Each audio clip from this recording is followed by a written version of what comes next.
ठीक है। तो आप लोगों को ये जो 3 चीज़ें न्यूरॉन में होती है, ठीक है। साइटोन जो कि मध्य वाला होता है, और एक्सॉन जो कि ये 4 जो बनाया मैंने चित्र ना, इसकी लंबी पूछ आकृति पीछे वाला होता है ना। और क्या होता है ये टेट्राइड, जो इसकी जो छोटी छोटी जो आकृति संरचना जो धागेनुमा निकली रहती है ना, उसे क्या कहा जाता है, टेट्राइड कहा जाता है, ठीक है। तो मैं आप लोगों को मैंने सिर्फ चित्र बना के बताया, आगे मैं आपको एक एक का वर्णन करते हैं, ठीक है। तो सबसे पहले पढ़ते हैं अपन साइटोन के बारे में, अर्थात न्यूरॉन के भाग पढ़ते हैं। न्यूरॉन के कितने भाग होते हैं, 3 भाग होते हैं। तो उसमें से पहला भाग पढ़े अपन साइटोन के बारे में पढ़ेंगे, ठीक है। तो पहला भाग पढ़ते हैं साइटोन, पहला भाग पढ़ते हैं साइटोन के बारे में पढ़ते हैं, ठीक है। तो ये इसका कार्य क्या होता है, तो ये साइटोन है ना, ये क्या होता है, यह केंद्र के अंदर, अर्थात क्या होता है, ये क्या होता है, केंद्र, अर्थात इसके अंदर क्या होता है, ये क्या होता है, तो यह अंडाकार और केंद्रीय भाग में होता है, अर्थात ये बीच में मध्य में होता है ना। तो कैसा होता है, अंडाकार होता है। किस प्रकार का होता है ये, अंडाकार, और क्या होता है, केंद्रक में होता है, अंडाकार और केंद्र में होता है, ठीक है। अंडाकार और केंद्र के रूप में होता है।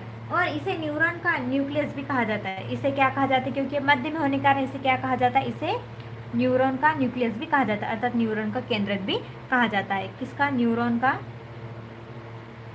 केंद्रक भी कहा जाता है, केंद्रक अर्थात न्यूक्लियस भी कहा जाता है। केंद्र का क्या कहा जाता है, न्यूक्लियस भी कहा जाता है, ठीक है। तो क्या होता है साइटोन, साइटोन क्या होता है, तो साइटोन क्या होता है, ये जो न्यूरॉन है उसके मध्य का भाग होता है, जो कि अंडाकार होता है और केंद्रीय में केंद्र के रूप में होता है, अर्थात मध्य में होता है, इसलिए केंद्र के रूप में कहा गया।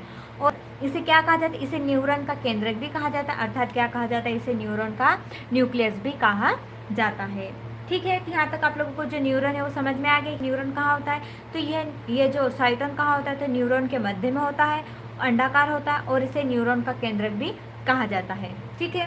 फिर आगे पढ़ते अपन टेट्राइड। अब टेट्राइड के बारे में पढ़ते हैं कि ये कहाँ होता है। तो मैंने आपको चित्र में तो बता दिया है कि टेट्राइड कहाँ होता है, ठीक है।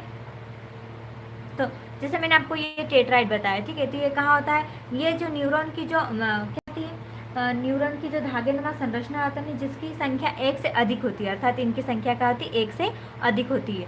तो क्या होता है, जो टेट्राइड होता है ना, वो क्या होता है, तो देखो ये क्या होता है, यह धागेनुमा संरचना होती है। ये क्या होता है, यह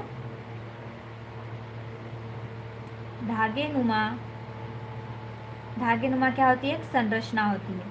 टेट्राइड क्या होता है, एक धागेनुमा संरचना होती है, जो एक या एक से अधिक होती है, एक या फिर एक से अधिक भी होती है, ये एक या एक से अधिक भी हो सकती है टेट्राइड की संख्या। इसका आधार कैसा होता है, इसका जो आधार है वो कैसा होता है, मोटा होता है। इसका आधार कैसा होता है, मोटा होता है।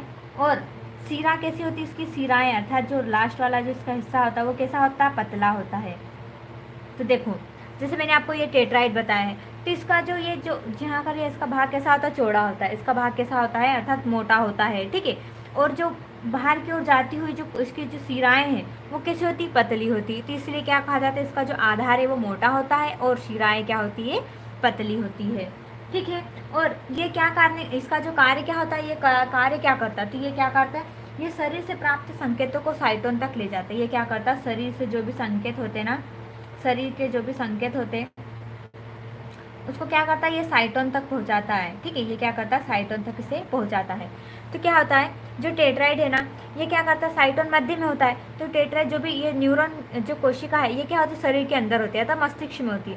तो ये क्या करता है, टेट्राइड ये जो है ना, क्या करता है, शरीर के जो भी संकेत आते हैं, ठीक है, जो संकेत है उसको क्या कर जाता है, साइटोन तक पहुँचाता है। कहाँ तक, साइटोन तक पहुँचाने का कार्य करता है। तो टेट्राइड का कार्य क्या होता है, शरीर में जो भी संकेत है उनको क्या करता है, साइटोन तक पहुँचाने का कार्य करता है, ठीक है। तो आपको टेट्राइड समझ में आ गया होगा कि टेट्राइड एक धागेनुमा संरचना होती है, और यह एक या एक से अधिक भी हो सकती है। जो इसका आधार है वो मोटा होता है, और शिरा अर्थात इसका जो लास्ट वाला हिस्सा होता है वो कैसा होता है, पतला होता है। और इसकी जो क्या होता है, शरीर, इसका जो कार्य क्या होता है, तो शरीर से जो भी संकेत है वो साइटोन तक ले जाने का कार्य करता है, ठीक है। तो साइटोन और आपको टेट्राइड समझ में आ गया है, तो प्लीज़ कमेंट करके बताइएगा, फिर मैं आगे बढ़ती हूँ, ठीक है। तो इसका तीसरा वाला भाग पढ़ेंगे आगे। अब पढ़ेंगे अपन इसका तीसरा वाला भाग, कौन सा पढ़ेंगे, एक्सॉन, ठीक है। अपन एक्सॉन के बारे में पढ़ते हैं, ठीक है। तो अपन एक्सॉन के बारे में आगे पढ़ते हैं।